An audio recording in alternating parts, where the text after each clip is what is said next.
What if the most powerful words you will ever speak in your entire lifetime are not found in any prayer book, not whispered by any priest, not hidden in any ancient scripture locked behind temple doors, but instead they are two of the simplest, smallest, most ordinary words that come out of your mouth dozens of times every single day without you even realizing the universe-shaking power they carry inside them? What if every single time you say, "I am tired, I am broken, I am not enough, I am unlucky, I am sick, I am alone," you are literally, energetically, spiritually slamming the door shut on the greatest force in all of existence? And what if, on the other side of that door, God's infinite energy, miraculous abundance, perfect health, and divine love are standing there waiting, not judging, not punishing, but simply waiting for you to finally, consciously, courageously choose different words? What if the door to heaven is not somewhere above the clouds, but it is inside you, and the key to opening it has been sitting on the tip of your tongue this whole time? Stay with me today, because what you are about to hear will change the way you speak, think, breathe, and live forever. What if the two most powerful words ever spoken in the history of human existence are not complicated, not expensive, not reserved for saints or scholars or the spiritually elite, but are instead two words so simple, so available, so intimately yours that you have been using them your entire life without ever understanding the breathtaking, universe-altering, soul-transforming power they contain inside every single syllable? What if I told you that right now, in this very moment, there is an infinite ocean of divine energy, of God's pure creative force, of unconditional love and miraculous possibility flowing through the entire universe, and that this energy is not outside of you, not above you, not locked behind religious rituals or spiritual achievements, but is literally, physically, energetically running through you like an electrical current runs through a wire? And what if the only thing standing between you and the fullest expression of that divine energy, the only barrier between where you are right now and the life of health, abundance, peace, and purpose that your soul has been quietly crying out for, is not your circumstances, not your past, not your bank account, not your mistakes, not the people who hurt you, not the opportunities you missed, but simply, profoundly, shockingly, the words you choose to place after "I am"? Let that land for a moment, because this is not philosophy. This is not motivational poetry. This is the deepest spiritual truth about the nature of reality, the nature of consciousness, and the nature of your relationship with the divine intelligence that breathed life into every cell of your body. Go back thousands of years. Go back to one of the most dramatic, most sacred, most electrifying moments in all of human spiritual history. A man stands barefoot on holy ground before a burning bush that blazes without being consumed.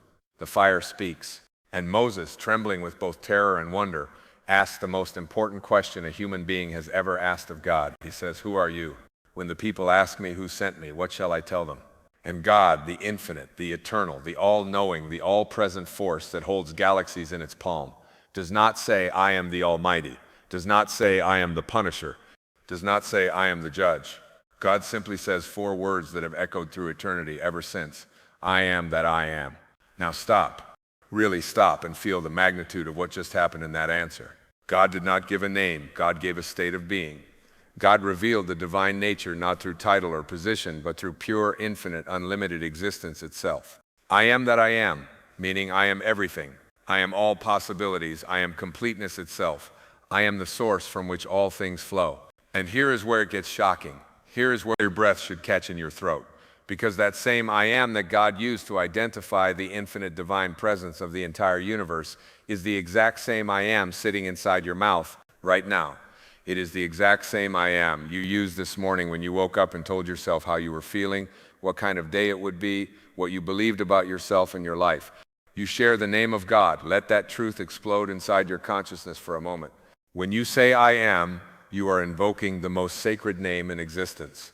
You are plugging into the same infinite outlet that powers stars, that orchestrates the migration of birds, that knows how to grow a seed into a towering oak tree without a single instruction manual.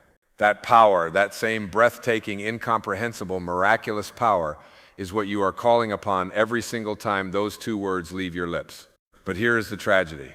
Here is the heartbreaking spiritual reality that most human beings are living inside of every single day without even realizing it.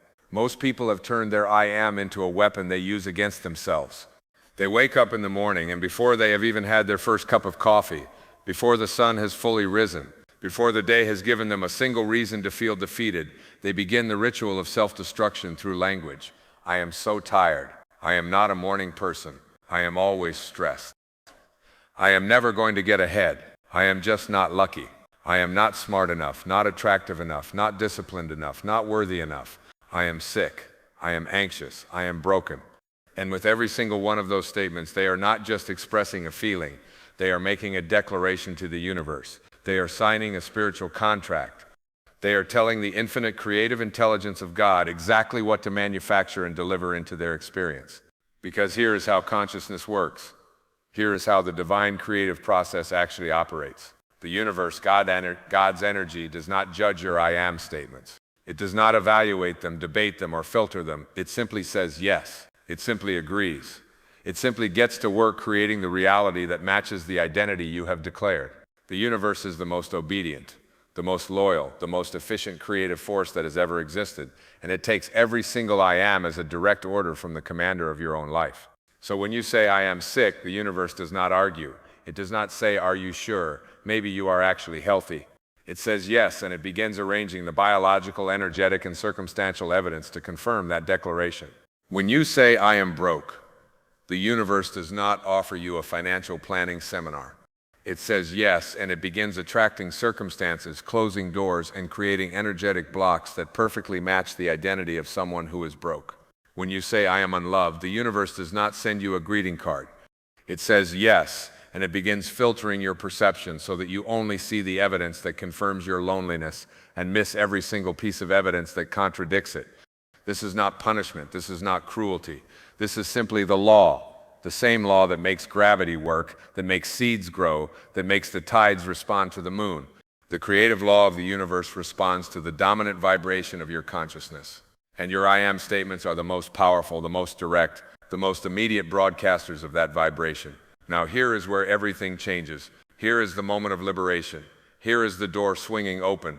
If your I am statements have the power to lock you in a prison of limitation, then they have the exact same power, the exact same magnitude, the exact same divine force to set you completely, magnificently, permanently free. The shift is simple. I did not say it was easy, but I said it was simple. And it begins the moment you decide, truly decide, from the deepest chamber of your soul, to stop completing the sentence I am with words that diminish you and start completing it with words that align you with the infinite divine energy that has been available to you since the moment you drew your first breath. What happens when instead of I am sick, you begin to say I am healing? What happens when instead of I am broke, you declare I am a channel for divine abundance? What happens when instead of I am not enough, you look yourself in the mirror with every ounce of sincerity you can gather and say, I am whole, I am worthy, I am loved, I am guided, I am connected to the source of all creation. Something shifts. Something in the energetic fabric of your reality begins to rearrange. It is not magic in the theatrical sense, it is something far more profound than magic. It is alignment, it is resonance. It is the spiritual electricity of your consciousness finally matching the frequency of the divine energy that has been trying to flow through you your entire life. Think of it this way. God's energy, this infinite, inexhaustible, unconditionally loving creative force, is like a magnificent river. It is always flowing. It never stops. It never runs dry. It never decides that certain people deserve its power and others do not. The river flows for everyone, always, without discrimination or condition. But your I am statements are the dam, or they are the open gate.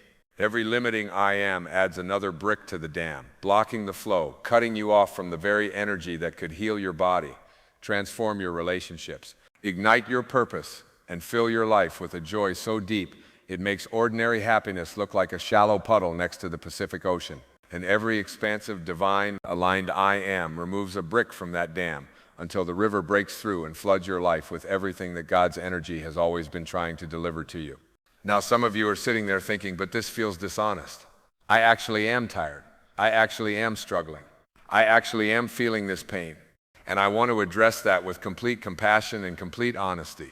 There is a profound difference between acknowledging a temporary experience and declaring it as your eternal identity. You can say, I notice I am feeling tired right now. That is honest observation. That is conscious awareness. That is healthy. But when you say, I am tired, as a permanent declaration of who you are, you have just handed your identity over to a temporary condition and invited it to stay forever. You have given it a home. You have signed its lease. You have told the universe, this is me. This is what I am. This is what I choose. The most spiritually evolved, the most conscious, the most powerfully alive human beings on this planet have learned to make a critical distinction. They feel what they feel. They do not deny their humanity, but they refuse to define their I am by anything temporary, anything fearful, anything that does not reflect the infinite divine nature of who they truly are, at the deepest, most essential, most irreducible level of their being. Because at that level, at the level below your name, below your job title, below your history and your wounds and your achievements and your failures, at the very core of your existence, you are not a human being having occasional spiritual experiences. You are a spiritual being, a piece of the divine, a fragment of God's own consciousness, temporarily having a human experience. And the I am at the center of your soul is not your body, not your ego, not your personality, not your past. The I am at the center of you is the same I am that spoke from the burning bush. The same I am that existed before you were born and will exist long after this body returns to the earth. The same I am that knows no limitation, fears no darkness, and is eternally, perfectly, completely connected to the source of all life. The question is never whether that divine I am exists within you. It does. It always has. It always will. The question is whether you are willing to claim it, whether you are willing to speak it, whether you are willing, in the face of every circumstance that screams the opposite, to look the universe in the eye and declare with absolute conviction, I am more than this. I am connected to something infinite. I am a vessel of divine love and creative power. I am open. I am willing. I am ready. There is something else that must be understood about this I am power, something that the ego will resist with every ounce of its defensive strength. The ego loves limitation. The ego builds its entire empire on the stories you tell about what you cannot do, what you do not have, what has been done to you, what you are not. The ego's survival depends on you remaining convinced that you are small, separate, insufficient, and alone. But the moment you begin to shift your I am from ego-based declarations to spirit-based declarations, the moment you begin to identify not with your wounds but with your wholeness, not with your fear but with your faith, not with your lack but with your divine inheritance, the ego begins to lose its grip. And as the ego loosens, God's energy rushes in, not slowly, not reluctantly, not with conditions attached, but immediately, completely, overwhelmingly, like sunlight flooding a room the moment someone finally has the courage to open the curtains that have been keeping it dark. This is why prayer, at its highest form, is not begging. It is not pleading. It is not desperately asking a distant God for scraps of mercy. At its highest, most powerful, most effective form, prayer is alignment. Prayer is the conscious act of shifting your I am into resonance with divine truth. Prayer is standing in the fullness of your spiritual identity and declaring, I know who I am, I know whose I am, and I am open to receive everything that love, that God, that infinite intelligence has already prepared for me. Consider for a moment the most miraculous moments of your life. Think about those times when something happened that you cannot fully explain, a healing that defied medical expectation, a connection that arrived at the perfect moment, an opportunity that appeared from nowhere, a feeling of peace so profound it made no rational sense given your circumstances. What were those moments? They were moments when your ego stepped back far enough for God's energy to rush through. They were moments of surrender, of openness, of alignment. They were moments when your I am was not cluttered with fear and limitation, but was clear, open, and receptive. And what if you could live there? Not occasionally, not by accident, not only in your worst moments when you are finally desperate enough to let go, but intentionally, consciously, as a daily practice, as a moment-by-moment choice, as the fundamental orientation of your entire life. What if opening the door to God's energy was not a grand, complicated, years-long spiritual journey, but simply a decision you make right now, reinforced by the words you choose, beginning immediately? Because here's the truth that should both humble you and electrify you simultaneously. You have never been disconnected from God's energy, not for a single moment, not in your darkest night, not in your deepest shame, not in your most catastrophic failure. The energy has always been there, always flowing, always offering itself completely and unconditionally. The only thing that has ever changed is your awareness of it, your openness to it, your willingness to claim it through the most powerful spiritual technology ever given to the human race, the two words, I am.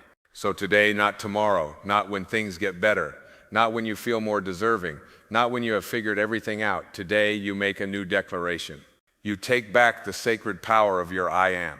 You stop handing it over to circumstances, to other people's opinions, to your past mistakes, to your fears about the future. You look at the door to God's energy, which has never been locked, which has always stood available, which has your name written on it in divine light, and you simply open it. You open it with your words. You open it with your thoughts. You open it with your willingness to believe that you are worthy, not because of what you have done, but because of what you are. A child of the infinite, a vessel of divine love, a living, breathing, magnificent expression of the same creative force that painted the sunset and composed the symphony of the human heartbeat. Say it now, even if your voice shakes. Say it even if your ego screams that it is not true. Say it even if every circumstance in your life currently appears to contradict it. I am whole. I am loved. I am connected to infinite intelligence.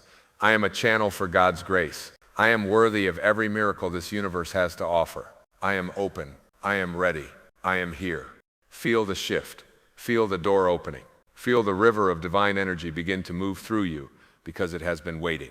Patiently, lovingly, without a single moment of judgment or frustration, it has been waiting for exactly this moment, and now it flows. Everything we have explored together today comes down to this one breathtaking, life-altering truth. You have always had the power, not the power of the ego, not the power of force or manipulation or struggle, but the power of divine alignment, the power of conscious identity, the power of two sacred words spoken with intention, with love, with the full weight of your spiritual awareness behind them. The door to God's energy was never locked. It was never hidden. It was never reserved for someone more worthy, more spiritual, more evolved than you. It has always been right there, inside you, available to you, waiting for you, standing open the moment you choose I am statements that reflect the infinite divine truth of who you really are. Your past does not define your I am. Your failures do not define your I am. Other people's opinions do not define your I am. Only you, in conscious communion with the divine intelligence that breathed you into existence, get to define what follows those two sacred words. So from this moment forward, choose wisely, choose lovingly, choose courageously, because what you place after I am is not just self-talk, it is a prayer, it is a declaration, it is an order to the universe that it will faithfully and immediately begin to fulfill. You are not broken, you are not behind, you are not too late, too damaged, too ordinary, or too far from God. You are, right now, in this very moment, exactly where you are meant to be, standing at the door of infinite possibility with the key already in your hand. Use it, open the door, let the light in, and watch with wonder and with gratitude as your life begins to reflect the magnificent, divine, unlimited I am that has always been your truest, deepest, most sacred identity.